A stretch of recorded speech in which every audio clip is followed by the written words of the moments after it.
시청자 여러분, JTBC 뉴스룸을 시작하겠습니다. 22대 국회의원 선거 사전투표 첫날부터 그 열기가 뜨겁습니다. 조금 전 오후 6시에 마감된 첫날 사전투표율은 15.6%로 역대 총선 같은 시간대 투표율 중 가장 높은 숫자를 기록하고 있습니다. 그 어느 때보다 뜨거운 투표 열기부터 강희연 기자가 전해드립니다. 서울 상암동의 한 사전투표소입니다. 반내는 4층으로 바로 가시면 됩니다. 반내는 여기 있으시고.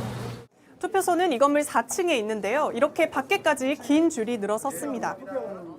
관외 유권자는 30분 가까이 기다려야 투표소 안으로 들어갈 수 있었습니다.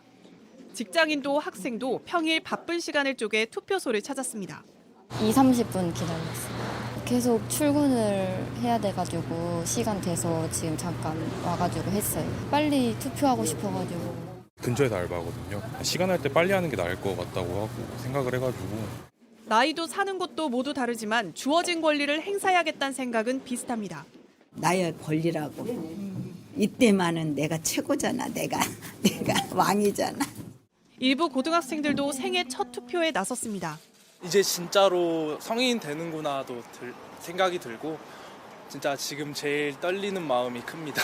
대한민국이 더 평화롭게 지내게 해주셨으면 좋겠습니다. 첫 투표권을 행사할 수 있는 10대 유권자는 모두 89만여 명으로 전체 유권자의 2%에 해당합니다. 현장의 뜨거운 투표 열기를 반영하듯 조금 전 마감된 첫날 사전 투표율은 15.61%를 기록했습니다. 4년 전 총선과 비교해보면 3.47%포인트 높은 수치입니다. 지역별로 보면 전남이 가장 높았고 대구가 가장 낮았습니다. 사전투표 마지막 날인 내일도 투표는 오전 6시부터 오후 6시까지 가능합니다. JTBC 강희연입니다. 오늘 여야 지도부도 모두 사전투표 해달라며 투표장으로 향했습니다. 국민의힘 한동훈 위원장은 민주당 후보의 이대생 성상납 발언을 겨냥해 이대가 있는 신촌에서, 민주당 이재명 대표는 카이스트 졸업식에서 대통령 경호원이 입을 틀어막은 사건을 띄우며 대전에서 투표했습니다. 김재현 기자가 보도합니다. 한동훈 국민의힘 비대위원장은 오늘 오전 이화여대 앞 투표소를 찾아 투표를 마쳤습니다. 최근 이대생 성상납 막말 논란이 불거진 김준혁 민주당 후보를 겨냥한 건데 민주당이 김 후보를 감싸고 있다며 날선 발언을 쏟아냈습니다. 정말 역대급 혐오 후보 아닌가요? 우리 주변에 그런 사람이 현실 세계에 없을 것 같습니다. 그럼에도 불구하고 더불어민주당은 그 김준혁 후보를 그대로 끝까지 비호하고 있습니다. 그러면서 저희는 지켜야 할 범죄자가 없다며 지지자들에게 여당을 선택해달라고 호소했습니다. 이재명 민주당 대표는 카이스트 재학생들과 함께 대전의 투표소를 찾았습니다. 정부의 연구개발 예산 삭감을 비판하는 동시에 지난 2월 카이스트 졸업식에서 벌어진 과잉 경호 사건을 비판하기 위해서입니다. 카이스트 학생들 입틀막당한 카이스트 학생들과 함께 과학기술의 중요성, 또 정부 정책의 이 무지함 이런 것들을 좀 지적하고 싶었습니다. 그러면서 현 정권에 경종을 울려줘야 한다며 정권 심판을 강조했습니다. 제3지대 정당 대표들도 일제히 사전투표소로 향했습니다. 이낙연 새로운미래 대표와 이준석 개혁신당 대표는 각각 자신의 지역구인 광주 광산을과 경기 화성에서, 조국혁신당 대표와 녹색정의당 김준우 대표는 부산과 광주에서 사전투표를 마쳤습니다. 문재인 전 대통령 부부는 경남 양산에서 한 표를 행사했습니다. 현 정부를 좀 정신 차리게 해야 하는 그런 선거라고 생각해요. 그래야 우리 국민들께 희망을 드릴 수가 있죠. JTBC 김재현입니다. 윤석열 대통령도 오늘 부산에서 사전투표를 했습니다. 현직 대통령이 대통령실 근처가 아닌 지방에서 사전투표를 한 건 이번이 처음입니다. 김태영 기자입니다. 부산항 신항 7부두 개장식과 식목일 기념 행사에 참석하기 위해 부산을 방문한 윤석열 대통령. 행사 참석 전 부산 강서구에 있는 사전투표소를 찾았습니다. 본인 확인 절차를 거친 뒤 투표를 한 윤 대통령은 투표소 관계자들에게 수고가 많다는 말을 남긴 뒤 투표소를 떠났습니다. 윤 대통령은 어제 사전투표와 관련 주권자의 권리 행사일 뿐만 아니라 책무이기도 하다며 한 분도 빠짐없이 주권을 행사해 주길 바란다고 당부했습니다. 그러고는 다음 날 바로 부산에서 사전투표를 한 겁니다. 사전투표 제도가 생긴 2013년 이후 현직 대통령이 대통령실 근처가 아닌 지방에서 사전투표를 한 건 윤 대통령이 처음입니다. 박근혜 전 대통령은 2014년 지방선거와 2016년 총선 당시 청와대 인근에서 당일 투표를, 문재인 전 대통령 부부는 지방선거와 총선, 대선 모두 사전투표를 했지만 역시 청와대 인근에서 했습니다. 대통령실 관계자는 전용기가 착륙한 공항에서 행사가 있는 부산항 신항 7부두까지 가는 동선에 사전투표소가 있고 사전투표를 독려하는 차원에서 하게 된 것이라고 설명했습니다. 윤 대통령은 취임 직후 지방선거 땐 김건희 여사와 함께 서울 용산에서 사전투표에 참여했습니다. 오늘 부산 사전투표 일정에 김 여사는 동행하지 않았습니다. JTBC 김태영입니다. 이렇게 대통령이 부산에 가서 사전투표를 한 걸 두고 야당은 선거 개입의 새로운 시대를 열었다며 비판했습니다. 24차례 지역을 돌며 민생 토론회를 개최한 것도 선거 개입이란 지적이 있어 왔는데 한 시민단체가 오늘 윤 대통령을 선거법 위반 혐의로 선관위에 신고했습니다. 최규진 기자입니다. 윤석열 대통령이 사전투표를 한 부산 강서구는 여야 후보가 치열하게 싸우고 있는 격전지로 꼽힙니다. 지난 3일 여론조사에서 민주당 변성환 후보와 국민의힘 김도읍 후보 간 차이는 오차 범위 내 1.3%포인트 차로 초접전이었습니다. 여당인 국민의힘이 선거 막판 화력을 집중하고 있는 낙동강 벨트 중 한 곳입니다. 야권에선 곧바로 윤 대통령이 사전투표마저 선거에 이용한다는 비판이 나왔습니다. 민주당은 부산까지 내려가 선거 개입의 신기원을 열었다며 부산 경남의 국민의힘 지지자 결집을 위한 관권 선거라고 비판했습니다. 조국혁신당 조국 대표는 아예 윤 대통령과 같은 투표소에서 사전투표를 했습니다. 제가 왜 사전투표 장소를 바꿨는가에 대해서는 이미 여기 언론인분들이 또는 우리 시민분들이 충분히 미루어 짐작하실 거라 생각합니다. 대통령실은 지난 1월부터 전국을 돌며 민생 토론회를 열어 선거 개입이 아니냐는 지적을 받아왔습니다. 24번에 걸친 토론회에선 1기 신도시 재건축 규제 완화, GTX 확대 등 대규모 개발 정책이나 세금 감면 같은 선심성 정책이 발표됐습니다. 특히 민생 토론회 개최 지역이 수도권과 충청, 영남 지역에 집중돼 표가 되는 곳만 가는 거냐는 비판도 나왔습니다. 대통령실은 이를 이식해 공식 선거운동 기간 동안엔 토론회를 중단했지만 지난 2일부터는 토론회 후속 조치 점검 회의까지 열며 추가 정책을 발표하고 있습니다. 경실련은 오늘 민생토론회가 선거법 위반이라며 윤 대통령을 중앙선관위에 신고했습니다. 선거에 있어서 캐스팅 보드를 지니는 그러한 역할을 하는 곳에 위주로 해서 많이 다니고 있습니다. 그 얘기는 바로 22대 총선에 대한 노골적인 선거 개입이다라고 저희는 판단을 하고 있습니다. JTBC 최규진입니다. 민주당 김준혁 후보의 과거 언행이 끊임없이 발굴되고 있습니다. 또 고 박원순 전 서울시장의 명예회복을 반드시 하겠다는 과거 글로 2차 가해 논란에도 휩싸였습니다. 구혜진 기자입니다. 김준혁 후보는 지난해 7월 본인의 소셜미디어에 박원순 전 시장의 추도식 사진을 올리며 내가 반드시 시장님의 명예회복을 할 것이라고 적었습니다. 국민의힘은 2차 가해라며 즉각 반발했습니다. 무슨 명예를 회복한다는 것입니까? 박원순 시장이 그 피해자였던, 성범죄의 피해자였던 사람의 마음을 생각하지 않습니까? 그런 2차 가해를 떳떳하게 얘기하는 집단, 그런 집단에게 권력을 몰아주실 겁니까? 김 후보의 과거 저질 언행도 계속해서 발굴되고 있습니다. 김 후보가 윤석열 대통령 부부를 비판하며 암수 구분이 어려운 토끼에 빗댑니다. 토끼라고 하는 동물이 교미할 때는 알 수 있지만 겉으로 봐서는 암놈과 순놈이 구분이 안 됩니다. 윤석열 대통령 내외가 토끼의 모습이죠. 김 후보는 성적인 발언을 하며 부적절한 동작을 하기도 했습니다. 남자하고 여자애가 서로 사귀는 것 같다 그러면 야 얼레꼴레 얼린다는 건 이렇게 부딪히고 마주대하고 이런 거야. 그러니까 자연스럽게 그렇게 되면 어떻게 돼? 쓰는 거잖아. 그게 하지만 어원 전문가에 따르면 얼레리 꼴레리는 어린 나이에 벼슬한 사람을 놀리는 알나리에서 유래했습니다. 오늘 한 여성단체는 김 후보의 선거 사무실을 찾아 항의 집회를 열고 후보직 사퇴를 요구했습니다. 김 후보 측은 관련해 추가 입장을 밝힐 계획이 없다고 말했습니다. JTBC 구혜진입니다. 조국혁신당 황운하 의원이 국민의힘 한동훈 위원장 아들의 학교폭력 의혹과 관련한 기자회견을 예고했다가 취소했습니다. 한 위원장은 선거 당일날 협잡 정치질이라며 황 의원 등을 선거법 위반 혐의 등으로 고발했습니다.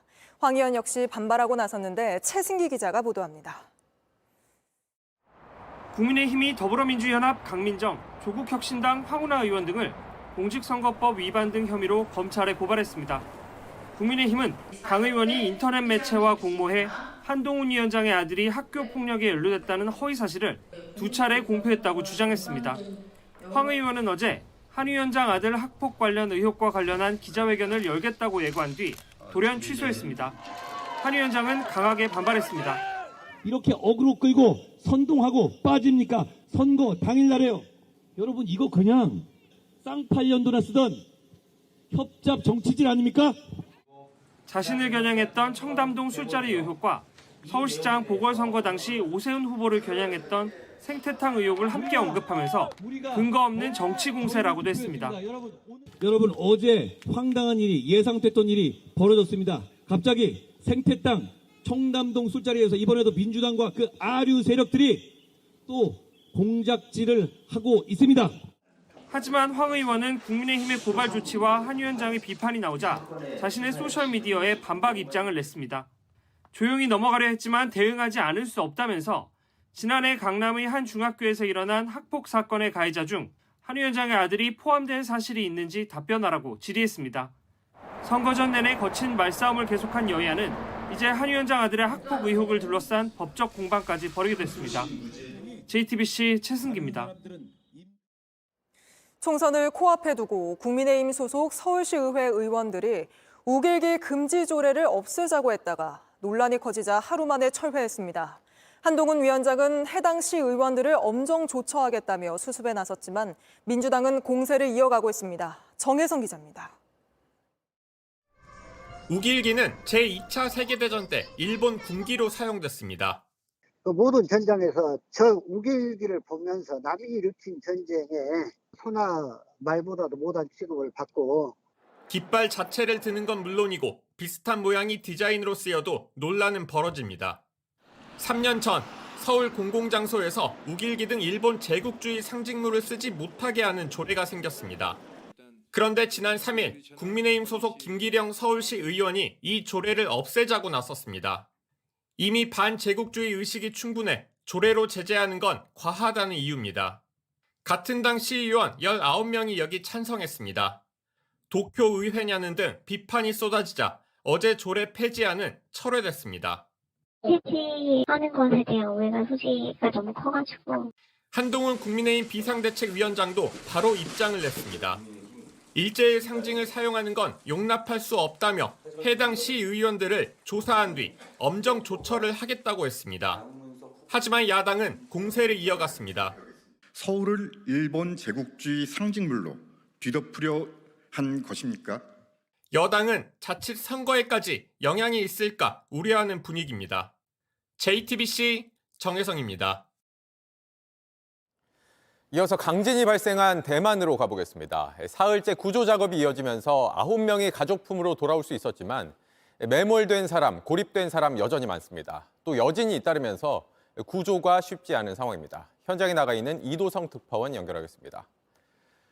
자, 이 특파원, 이 뒤쪽으로 보이는 공원이 특히 피해가 컸던 곳이라죠. 현재 상황 전해주시죠. 네, 관광지로 유명한 타이루거 국가공원으로 향하는 길입니다. 이 뒤쪽으로 길이 있는데요. 동서를 가로지르는 통행로의 동쪽 출입구입니다. 문 옆으로는 지진 당시 떨어진 바위들이 지금도 그대로 남아 있습니다. 구조자들은 이 길을 통해서 구조본부로 이송됐습니다. 구조대는 바위와 흙더미로 파묻힌 산길을 뛰어넘고 뚫어내면서 구조 동선을 확보하고 있습니다. 오늘 주치동굴에서만 9명이 구조됐고 수백 명이 갇혔던 이 공원 내 한 호텔에서도 연달아 사람들이 빠져나오고 있습니다. 현장 상황을 고려해 헬기와 차량을 모두 동원하고 있습니다. 한 생존자의 이야기 들어보시죠. 全部都是灰尘石头这样掉下来的，看不到路啊，就一个一个被打到，啊，有一个是刚才去整理那个是它是走下来的时候扭到脚。 네, 지금 잘 보이지는 않지만 뒤쪽에 있는 길의 철문이 조금 전 막 닫혔습니다. 구조 작업이 오늘은 끝났다고 하는데요. 날이 어두워지고 있고 위쪽에는 불빛도 없기 때문에 일단 구조 작업을 마친 뒤에 내일 오전 5시부터 시작한다고 합니다. 안타까운 소식도 계속 이어지고 있습니다. 샤카당 지역에서는 남녀 한 쌍이 숨진 채 발견됐습니다. 그래서 이번 지진으로 인한 사망자는 모두 12명으로 늘어났습니다. 대만 당국은 현지 시간으로 4시 반까지 부상자는 1,100여 명, 그리고 고립된 사람이 600여 명, 그리고 아직도 어디 있는지 찾지 못한 실종자가 10명 넘는 것으로 집계하고 있습니다. 네, 고립되고 매몰된 사람이 여전히 많네요. 그런데 여진이 문제잖아요. 오늘도 이어졌고. 네, 맞습니다. 현지 시각으로 오늘에만 벌써 규모 5.0이 넘는 지진이 3번이나 발생했습니다. 특히 오후 2시쯤 화련현에서 19km 정도 떨어진 해역에서 규모 5.4의 지진이 발생했는데요. 이 지진이 오늘 발생한 지진 가운데 가장 컸습니다. 저는 이 현장 근처에 있었지만 진동이 강하게 느껴져서 건물 밖으로 나와서 어떤 상황인지 확인을 할 정도였습니다. 벌써 510차례 넘게 510차례입니다. 510차례 넘게 여진이 이어졌는데요. 어젯밤 취재진이 잠을 자던 숙소에서도 강한 진동이 느껴지고 경보가 와서 상황을 파악해야만 했습니다. 하루 종일 땅이 계속 흔들리면서 혹시 산사태가 일어나는 거 아닌지 현재도 주변을 둘러보면서 계속 취재를 이어가고 있습니다. 이곳에 있는 구조본부 관계자는 저희 취재진에게 규모 5.4 지진이 발생한 뒤에 낙석으로 샤카당으로 향하는 길 두 곳 가운데 한 곳이 막혔기 때문에 구조가 현재 어렵다라고 저희에게 말했습니다. 또 현재 비 예보가 있습니다. 현재도 비가 많이 내리고 있고 다음 주까지 쭉 비가 이어질 것으로 기상청이 예보하고 있어서 구조 작업이 상당히 어려운 상황입니다. 네, 그리고 어제 이도성 특파원이 완전히 기울어진 건물, 그래서 금방 무너질 것 같은 건물 모습 전해줬었는데 혹시 추가 피해는 없었습니까? 네, 일단은 제가 어제 이 시간에서 바로 앞에서 보여드렸던 그 건물입니다. 이 태낭싱이라는 빌딩인데요. 이후에는 추가 피해는 없었습니다. 그래서 이 당국이 현재 철거에 들어가기로 했습니다. 붕괴 우려가 있어서 지지대를 추가한 뒤에 모두 한 2주에 걸쳐서 모두 철거를 마무리할 방침이라고 합니다. 당국자 이야기 들어보시죠. 当然，这个拆除整个安全的维护，我想这就有赖我们的拆除的专业的团队，那他们会做细细的评估。 네, 한때 공장 가동을 멈췄던 반도체 제조업체 TSMC는 설비 복구율이 80%라고 했습니다. 그래서 일부 라인 재개는 시간이 걸린다라고 밝히기도 했습니다. 지진 피해 규모가 당초보다 예상보다 큰 게 아니냐, 이런 분석이 나오면서 반도체 수급의 차질을 우려하는 목소리도 계속해서 나오고 있습니다. 네, 안전에 유의해달라는 당부 다시 한번 드리겠습니다. 이도성 특파원이었습니다. 태광그룹 이호진 전 회장과 관련한 JTBC의 연속 보도, 오늘은 일감 몰아주기 의혹에 대한 내용입니다. 이 전 회장이 그룹 계열사들의 건물 관리 용역을 자신의 처제에게 맡기라고 지시한 걸로 보이는 정황을 JTBC가 입수했습니다. 또 친구 업체도 입찰에 끼워달라는 요청도 있었습니다. 오승렬 PD가 취재했습니다. 지난 2022년 3월 이호진 전 태광그룹 회장이 당시 그룹 총괄 A 전 대표에게 보낸 메시지입니다. 그룹 건물관리 업체를 바꾸라면서 자신의 처제에게 용역을 주라고 콕 찍어 말합니다. 처제 신모 씨의 회사는 이미 흥국생명, 태광산업 등 이 그룹의 계열사 건물 수십 곳을 관리해오고 있었습니다. 이 전 회장은 이어 같은 해 6월에는 건물 관리 중 일부를 직영으로 돌리겠다고 하자 그러지 말고 외주에 맡기라고도 지시합니다. 이 업무들 대부분도 결국 처제 신 씨의 회사에게 돌아갔습니다. 이후 신 씨 회사가 태광그룹에서 따낸 용역 규모는 연간 100억 원대로 추정됩니다. 앞서 같은 해 2월에도 이 전 회장은 처제 일로 A 전 대표에게 화를 내기도 했습니다. 신 씨가 청소 계약 해지를 당한 걸 놓고 하소연하는 문자를 보내오자 그걸 그대로 전달한 뒤 처제를 누가 왜 건드렸느냐, 실수냐, 고의냐 따진 겁니다. 당시 그룹사 건물 전체의 시설을 관리하던 직원은 이 대화 이후 건물 한 곳만 관리하는 자리로 발령이 났습니다. 이 전 회장이 자신의 친구 회사와 관련해서도 지시한 정황이 있습니다. 역시 같은 해 8월 대학 친구가 하는 업체를 물류 입찰에 끼워달라면서 잘 부탁한다고 한 겁니다. 이 업체는 결국 계약을 따냈습니다. 당시 이 전 회장은 복권이 안 된 상태여서 태광그룹의 대주주일 뿐 회사 경영에는 참여할 수 없는 상황이었습니다. 하지만 태광그룹 측은 이전 회장이 취업 제한 상태였던 건 맞지만 법무부가 다른 그룹의 경우에도 등기 이사가 아닌 이상 오너의 경영 행보에 문제가 없는 걸로 판단한 바 있다고 주장했습니다. 또 처제 신씨 업체의 용역을 몰아줬다는 의혹에 대해선 이전 회장의 요청과는 달리 최저가 낙찰 방식으로 진행됐다며 올해의 경우 신씨 업체가 입찰에 탈락했다고 해명했습니다. 친구 업체와 관련해서도 오히려 당시 A 대표가 자신의 지인 회사들의 일감을 몰아주고 있어 이를 제지하려 한 것이란 입장입니다. 이런 가운데 야당은 오늘 이전 회장에 대한 엄정한 수사를 촉구했습니다. 검찰은 출소 이후에 불거진 이호진 전 회장의 사면 정경 유착, 비자금 조성 등 각종 비리 범죄 의혹에 대해 철저히 수사하기 바랍니다. JTBC 오승열입니다. 전공의 이탈 이후 처음 윤석열 대통령이 전공의 단체 대표와 만났지만 양측의 입장차만 확인했습니다.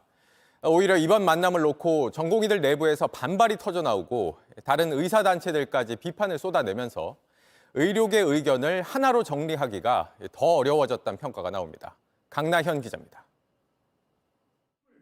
윤석열 대통령을 만났던 박단 대한전공의협의회 비대위원장은 대한민국 의료의 미래는 없다는 한마디를 남겼지만 오늘 정부는 대화가 시작됐다고 자평했습니다.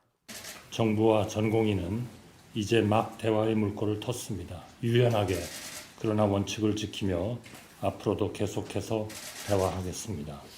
윤 대통령과의 만남에서 박 위원장은 증원 백지화 등 기존 요구를 전했고 2,000명 철회는 현실적으로 어렵다는 취지의 답변을 들은 것으로 알려졌습니다. 어렵게 성사된 첫 만남이었지만 입장차만 확인한 겁니다. 전공의들 반응은 더욱 냉담해졌습니다. 애초 만남을 두고도 비대위의 독단이라는 비판이 나온 데 이어 박 위원장에 대한 탄핵안을 내겠다며 동의를 구하는 성명서도 등장했습니다. 모든 결정을 비대위끼리만 상의하고 나머지 병원 대표들과 합의는커녕 만남 결과도 공유하지 않는다는 겁니다. 정부는 오늘도 2,000명 증원 계획은 변함이 없다고 강조했습니다. 에 대해서는 정부가 정책 결정을 내린 상황이기 때문에 특별한 변경 사유가 있기 전까지는 기존 방침은 그대로 유효하다. 이렇게. 증원 준비 상황을 점검하기 위해 충남대를 방문한 이주호 사회부총리는 교수와 의대생들에게 거센 항의를 받기도 했습니다.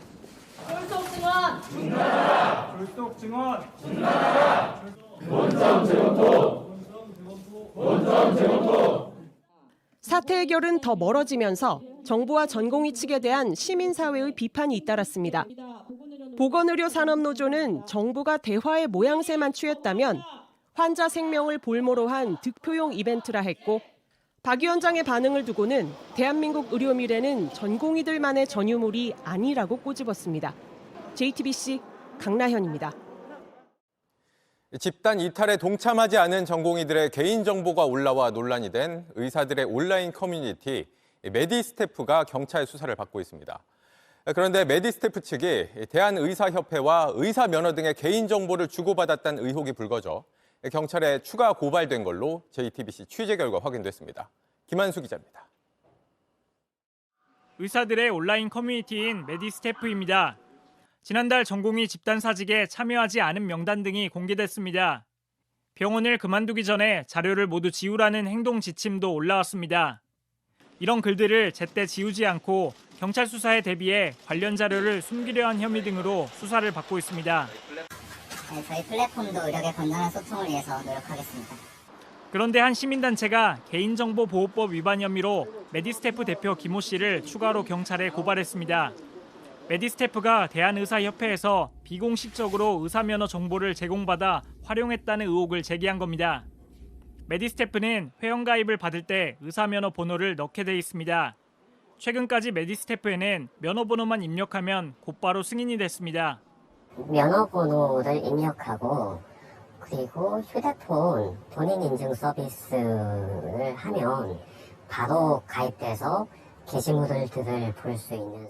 의사면허를 공식적으로 조회해 줄 수 있는 권한은 보건복지부만 갖고 있습니다.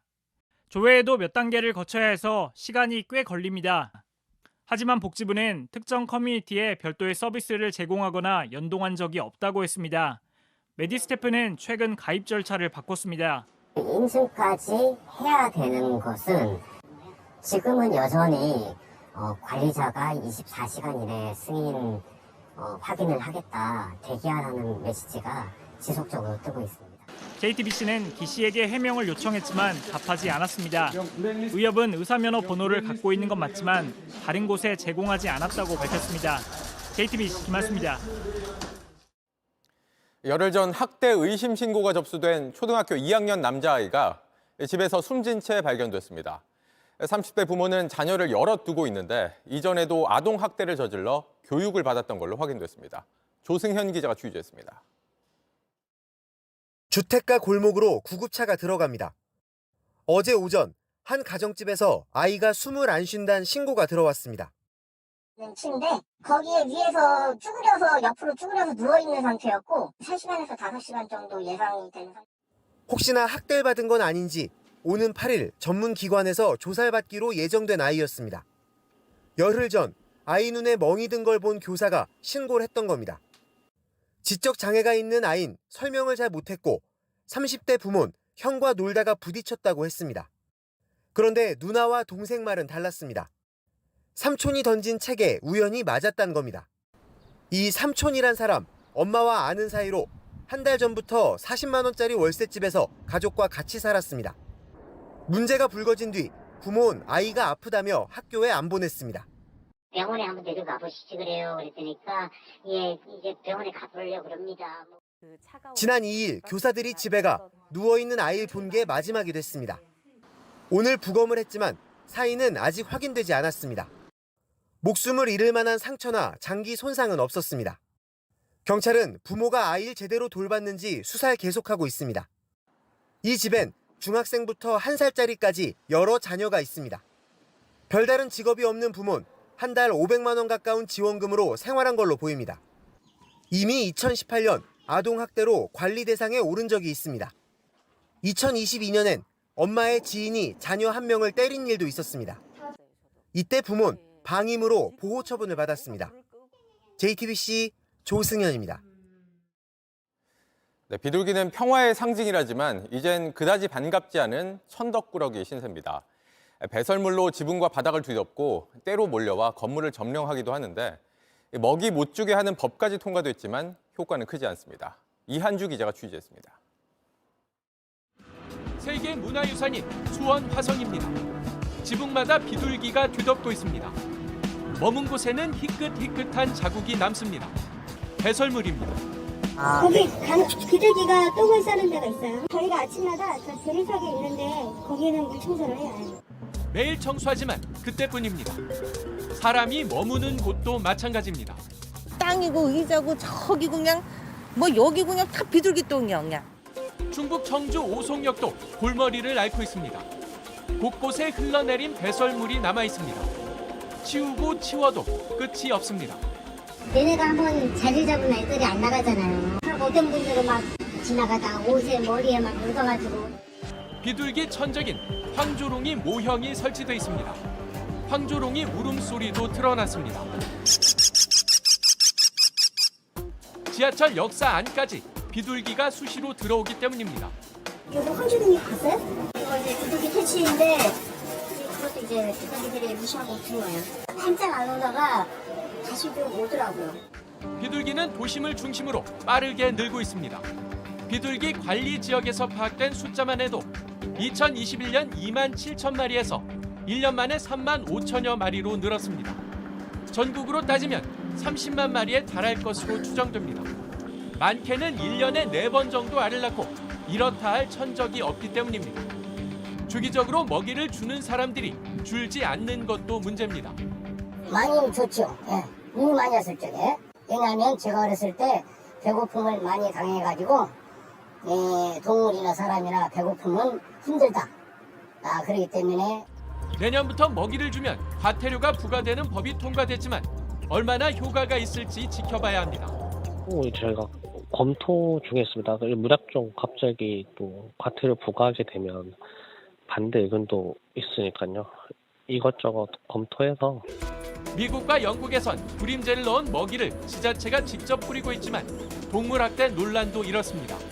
JTBC 이한주입니다. 아이들 하굣길에 키 190cm 거구의 남성이 만취 상태에서 윗옷을 벗고 난동을 부리는 일이 있었습니다. 아이들을 위협하고 도로에 누워버리기까지 했는데 키가 훨씬 작은 경찰관이 출동해 단숨에 제압했습니다. 배승주 기자입니다. 학교 앞 어린이 보호구역에 나타난 덩치 큰 남성. 술에 취해 찻길로 비틀비틀 걷다가 발길질을 합니다. 그러더니 허공에 주먹을 마구 날립니다. 섀도우 복싱이라도 하는 듯합니다. 학교 안은 초등학생들이 놀라 달아납니다. 어른들이 도망갈 정도인데 뭐예요? 어른들이 무서워서 접근을 못할 정도에서. 횡단보도 한가운데 서더니 윗옷을 벗어 던집니다. 멈춰선 차들과 아이들에게까지 위협을 가합니다. 이어 도로 한가운데 대자로 눕습니다. 그걸 피해 지나느라 차량 통행이 마비됩니다. 개성을 묻혀서 다 질렀어요. 체육도 크고 훈육적이었고 누구한테 진짜 해코지 할까봐 너무 무서웠지. 이때 신고를 받고 나타난 경찰. 키 차이가 꽤나 보입니다. 저는 71입니다. 190가량 돼 보였습니다. 일단 제가 나오라 했는데도 전혀 듣지 않고 제 손목을 오히려 잡았습니다. 힘에서 밀리던 경찰. 그 힘을 거꾸로 이용했습니다. 거구의 남성은 균형을 잃고 쓰러집니다. 초등학생들 보는 앞에서 제가 넘어지면 이건 공권력이 넘어간다는 생각 그 하나로 버티고 제가 넘긴 거죠. 현장에서 체포된 남성은 일반 교통방해죄로 불구속 입건됐습니다. JTBC 배승주입니다. 삼성전자가 올해 1분기 잠정 실적을 내놨습니다. 길었던 반도체 불황이 끝을 보이면서 영업이익은 1년 전보다 10배 가까이 뛴 걸로 나타났습니다. 오원석 기자입니다. 삼성전자는 오늘 1분기 영업이익이 6조 6천억 원으로 잠정 집계됐다고 공시했습니다. 증권가 전망치를 20%가량 웃도는 어닝 서프라이즈입니다. 1년 전보단 930%, 10배 가까이 늘어난 겁니다. 같은 기간 매출도 71조 원으로 5분기 만에 70조 원대를 회복했습니다. 반도체 업황 부진으로 지난해 3분기까지 누적 12조 원대 적자를 냈지만 D램 감산으로 가격이 안정되면서 호황 사이클에 접어들었다는 분석이 나옵니다. 감산 효과는 작년 3, 4분기부터 나기 시작했습니다. 4, 4분기부터 가격이 올라가기 시작했지요. 근데 금리가 내려가고 실물 경기 좋아지면서 내년이 올해보다 더 좋습니다. 여기에 생성형 인공지능 AISE는 고대역폭 메모리 HBM과 낸드 플래시 메모리 수요가 늘어난 것도 실적 개선을 견인한 것으로 풀이됩니다. 오늘 삼성전자 주가는 차익 실현 매물이 쏟아지며 1%가량 하락했지만 증권사들은 목표 주가를 올려잡고 있습니다. 반도체 경기 회복세는 수출 실적까지 견인했습니다. 지난 2월 경상수지는 68억 6천만 달러로 10달 연속 흑자를 이어갔습니다. 전체 수출은 1년 전보다 3% 늘었는데 반도체 수출이 한 달 새 63% 급증하면서 6년여 만에 최고치를 기록했습니다. 한국은행은 반도체 업황 개선으로 경상수지 개선세가 전망보다 빠르다고 평가했습니다. JTBC 오원석입니다. 배달 음식 시켜 먹을 때 배달비가 항상 부담이었죠. 근데 최근 배달 앱들이 앞다퉈서 무료 배달 서비스를 내놓고 있습니다. 배경이 뭔지 이상화 기자입니다. 배달앱 업체 요기요가 오늘부터 무료 배달을 시작합니다. 전국에서 15,000원 이상을 주문하면 여러 집뿐 아니라 한 집만 배달해주는 비용도 무료입니다. 지난달 쿠팡 이츠를 시작으로 이달엔 업계 1위 배달의 민족이 합세했고 이젠 요기요까지 무료 배달 서비스에 뛰어든 겁니다. 소비자 반응은 긍정적입니다. 아무래도 배달료가 비싸기 때문에 부담이 많이 되더라고요. 근데 이번에 무료 배달 이런 거 많아지면서 되게 좋아지는 것 같아요. 이런 움직임은 최근 배달 시장 침체와 무관치 않습니다. 배달 음식 온라인 거래액은 코로나 사태가 완전히 끝난 지난해 처음 마이너스 성장했습니다. 코로나 때는 제한되는 것도 많고 해서 어쩔 수 없이 배달을 많이 시켜 먹게 되었던 것도 같아요. 요즘에는 조금 안 시켜 먹고 아니면 나가서 사 먹던가 아니면 그냥 포장을 해서. 고객을 확보하려는 배달앱 업체들은 소비자가 냈던 배달비 일부를 감수하겠다는 입장입니다. 최근 쿠팡이츠가 요기요를 누르며 2위로 올라서며 업체 간 경쟁은 더욱 치열해지는 분위기입니다. 다만 업계에선 늘어난 비용 부담을 수수료 인상 등으로 외식 업주에 전가할 수 있다는 우려도 나오고 있습니다. 무료 배달로 바뀌는 시점부터 저희 요금제가 바뀌었거든요. 수수료가 좀 많이 올라갔고요. JTBC 이상화입니다.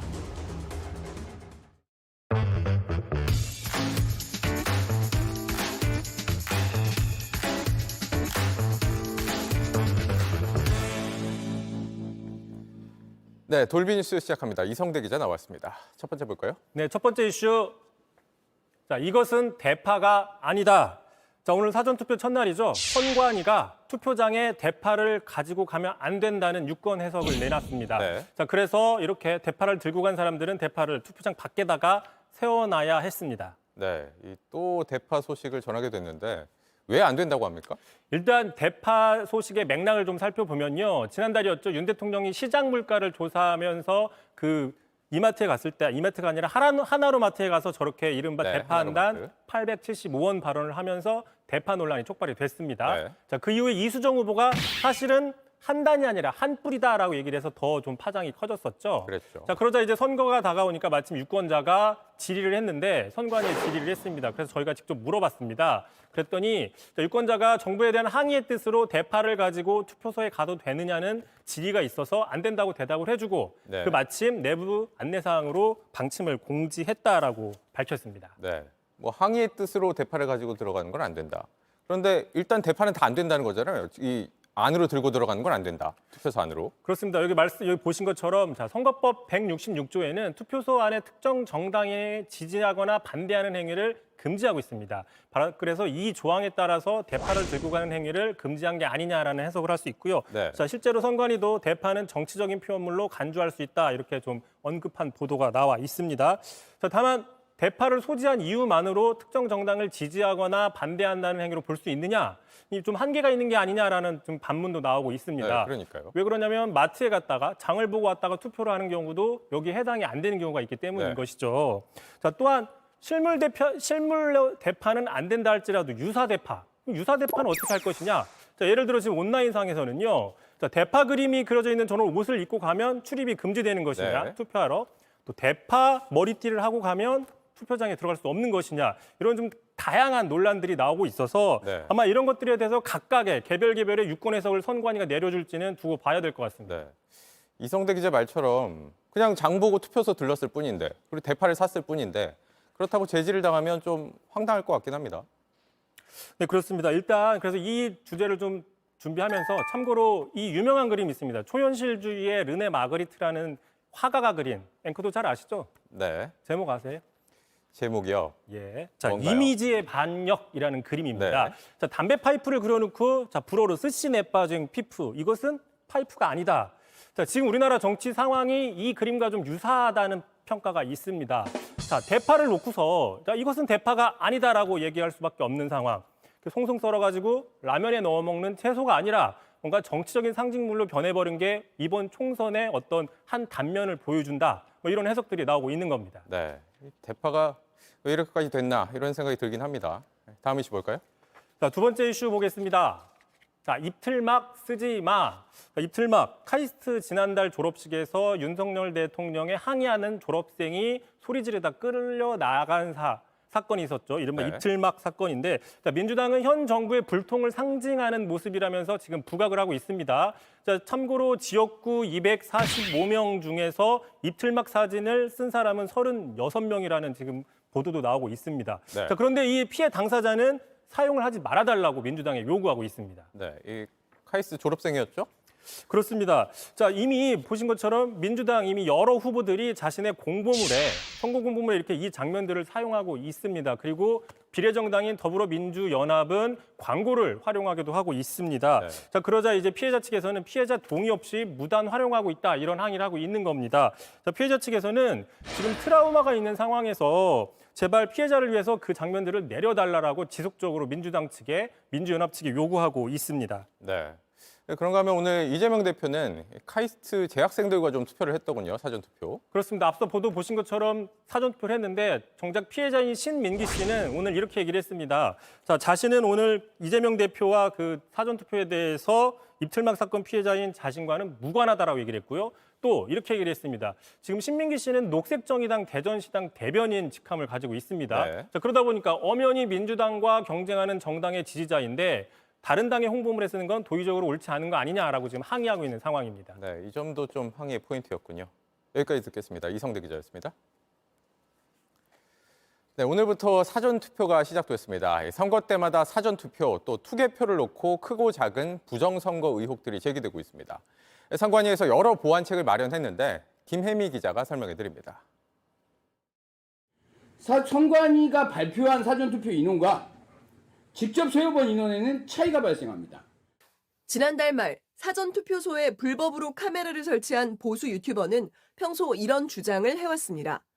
누군가 사전투표함을 바꿔치기 하거나 투표함에 손을 댈 수 있다는 의혹입니다.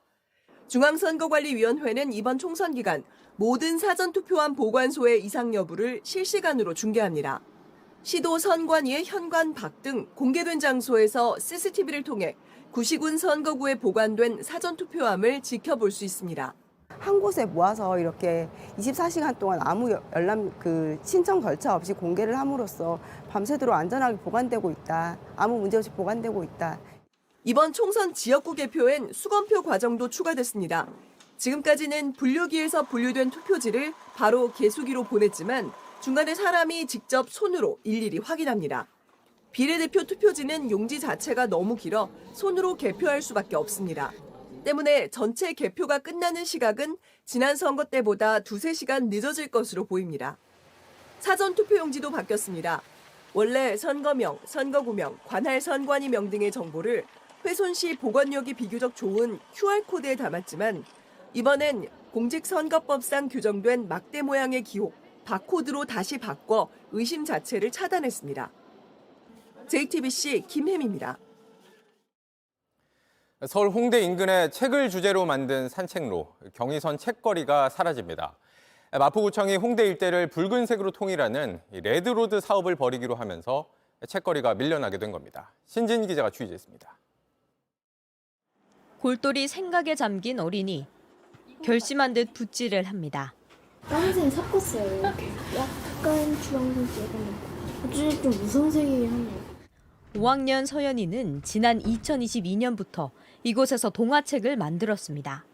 그림책을 통해서 소통할 수 있는 게 좋은 것 같아요. 경의선 책거리, 엄마 손잡고 놀러왔다 시작한 취미입니다.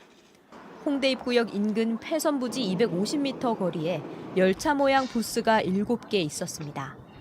지난 2016년 만든 이곳에서 책을 주제로 전시와 행사가 열렸고 아이들은 배우고 놀았습니다. 외국인과 관광객도 많이 찾았습니다. 되게 조용하고 또 문화적이고 교육적이고 그 지역 주민으로서 자부심을 갖게 되는 그런 공간이었습니다. 누군가와 다른 어떤 그런 정치가 있고 책거리라는 확실한 어떤 그 컨셉이 있었잖아요. 지난해부터 이곳 모습이 바뀌기 시작했습니다. 부스 운영자들은 공간을 비우란 통보를 받았습니다. 공사가 시작됐고 레드로드 발전소란 팻말이 생겼습니다. 마포구가 홍대 일대 2km를 붉은색으로 칠하는 레드로드 조성 사업을 시작하면서부터입니다. 지금은 서연이가 동화책을 만들던 부스 한 곳만 남았습니다. 확실히 재계약된다. 걱정하지 말아라. 그렇게 얘기를 하고 그걸 믿고 저희는 들어왔거든요. 그나마 매일 강제 집행을 걱정해야 합니다. 아쉬워하는 시민들이 있지만 기존에 있던 거를 계속 유지를 하고 좀 개선을 했으면은 저희는 좋겠다는 생각이 드네요. 마포구는 개보수를 통해 복합 예술 공간으로 업그레이드 하겠다고 밝혔습니다. JTBC 신진입니다. 드러눕기를 좋아하는 이 까만 눈망울의 동물. 태어난 지 한 달 된 천연기념물 점박이 물범입니다. 서울대 공원에서 건강하게 크고 있는데 이제 곧 생선 먹는 연습을 한다고 합니다. 강버들 기자가 보여드립니다. 목소리가 우렁찬 이 친구. 지난달 5일 서울대공원에서 태어난 점박이 물범 방울입니다. 헤엄을 칠 때도 앞발로 엄마를 꼭 붙잡고 물 밖에서도 졸졸 쫓아다닙니다. 그러다 지치면 드러누워 뒹굴뒹굴 볕을 즐깁니다. 제일 좋아하는 잠자리는 정해져 있습니다. 볼록 나온 부분을 또 좋아해서 베개처럼 활용하고 장난감을 제공해주면 거기에 흥미를 보이고요. 태어나고 한 달 사이 무게는 처음에 2배가 넘는 30kg으로 늘었습니다. 모습도 좀 달라졌습니다. 강아지처럼 보송보송하던 하얀 베네털이 많이 사라지고 이름 그대로 전문의가 드러나기 시작했습니다. 이제 엄마 젖을 떼고 생선을 먹을 때가 된 겁니다. 미꾸라지부터 시작하는 먹이 연습 기간에는 내부 방사장에 머물 거라 4월 말까지는 아쉽지만 방울을 직접 볼 수는 없습니다. 점박이 물범은 멸종 위기종이자 천연기념물입니다. 동물보호 측면에서 의미가 있다고 생각합니다. 서울대공원에서 점박이 물범 번식에 성공한 건 이번이 3번째입니다. JTBC 강버들입니다.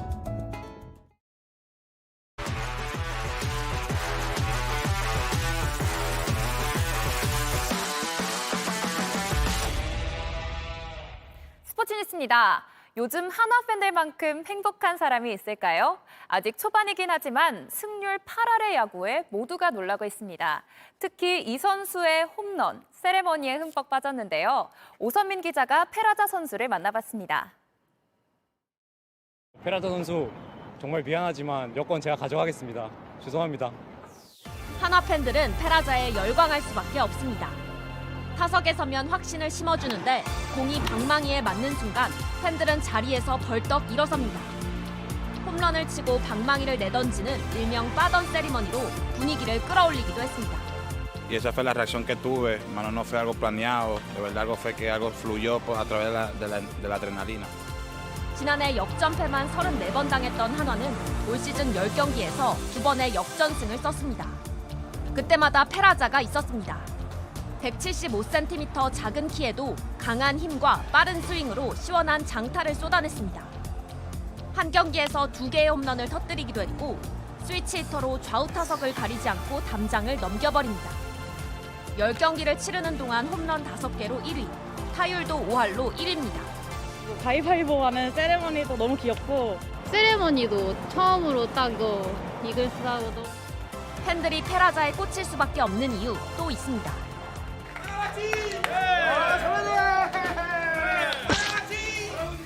16살 많은 김강민에게 쉽게 다가서는 친화력은 웃음을 줍니다.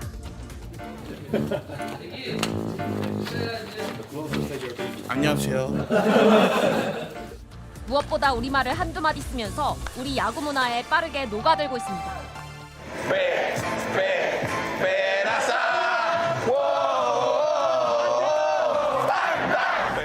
팬들과 유쾌하게 소통하며 한화의 새로운 에너지를 불어넣고 있습니다. 팬들은 우리나라 주민등록증도 만들어 선물했습니다. 팬들이 자꾸 여권 뺏는다고 하거든요. No, es bien, me siento bien, pero al mismo tiempo tengo muy oculto mi pasaporte. 류현진의 합류로 단단해진 투수진에 페라자의 신바람까지 더한 한화는 4월의 봄을 만끽하고 있습니다. Lua, ne, chua, gasa, 감사합니다. JTBC 오선민입니다. 우리 쇼트트랙은 이른바 팀킬 논란에 사로잡혀 있죠. 국제대회에서 황대현 선수가 앞선 박지원 선수를 추월하려다 부딪히면서 모두 순위에서 밀려난 것 때문인데요. 오늘은 두 선수가 대표 선발전에 나섰습니다. 그 현장을 정수아 기자가 다녀왔습니다. 쇼트트랙 대표 선발전 첫날, 한편엔 황대현을, 반대편엔 박지원을 응원하는 현수막이 걸렸습니다. 좀 안타깝게 느꼈습니다. 서로 간에 좀 팀워크가 잘 이루어지기를 바라는 게. 세계 선수권 대회에서 두 선수가 경기 도중 2번 연속 충돌해 모두가 순위에서 밀려난 이른바 팀킬 논란을 팬들은 잊지 않았습니다. I don't think any athlete will just crush others on purpose. 황대현은 일부러 그런 게 아니라고 설명했고 대한빙상 경기연맹도 고의성이 없다고 조사 결과를 냈지만 팀킬 논란이 진짜 없는지 대표 선발전은 확인의 무대로 여겨졌습니다. 그러나 두 선수는 한 번도 만나지 않았습니다. 예선부터 줄곧 경기조가 엇갈린 황대현과 박지원은 결승에서 맞대결도 무산됐습니다. 남자 1500m 준결승에서 이변이 일어났습니다. 13바퀴 반을 도는 레이스, 황대현은 초반부터 뒤로 쳐지며 막판 역전을 노렸지만 끝내 선두권을 추월하지 못했습니다. 결국 5위에 머물러 결승 진출에 실패했습니다. 황대현은 허탈한 듯 빙상 밖으로 나와 헬멧을 풀고도 한동안 허공을 바라봤습니다. 황대현은 그 다음 경기 파이널 B에선 아예 기권했습니다. 반면 결승에 오른 박지원은 2위로 첫날 일정을 마무리했습니다. 종목별 순위에 따라 점수를 매겨 국가대표를 뽑는 1차 선발전은 모레까지 열립니다. JTBC 정수아입니다.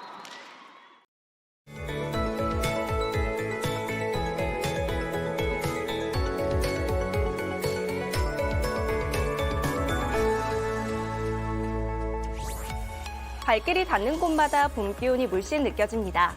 이번 주말 동안에도 맑고 포근한 날씨가 찾아오면서 나들이 즐기기 참 좋겠는데요. 기온은 갈수록 오르면서 내일 서울의 낮 기온은 19도, 일요일에는 22도가 예상됩니다. 다만 아침 기온은 10도를 밑도는 만큼 외투로 체온 조절 잘해주시기 바랍니다. 오늘 밤부터는 서해안을 중심으로 가시거리 200m 미만의 짙은 안개가 끼겠고요. 그 밖의 지역도 내일 오전까지 시야가 답답할 수 있겠습니다. 내일도 공기질은 대체로 무난하겠습니다. 다만 수도권은 오전에, 강원 영서와 충북, 경북은 밤 한때 공기가 탁해지겠습니다. 또 수도권과 강원도를 중심으로는 대기가 메말라 가고 있는데요. 아직 특보가 내려질 정도는 아니지만 당분간 맑은 날이 지속되면서 대기는 더욱 건조해지겠습니다.